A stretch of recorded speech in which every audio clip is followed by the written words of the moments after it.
everyone, this is Michelle from Stuff Malaysia and this is a hands-on review of the Realme Buds Air.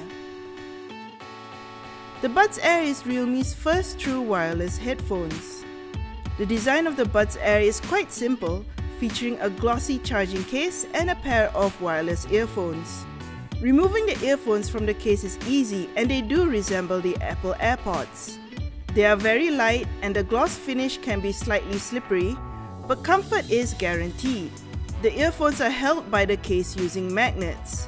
We tried shaking them off, but they are always magnetized to the case.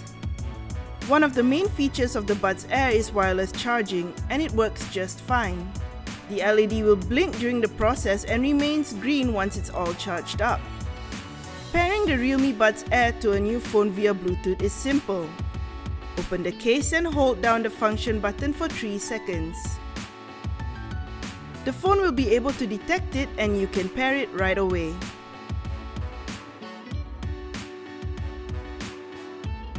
It also has touch controls to play and pause your music. And that's our hands-on experience with the Realme Buds Air. Thanks for watching.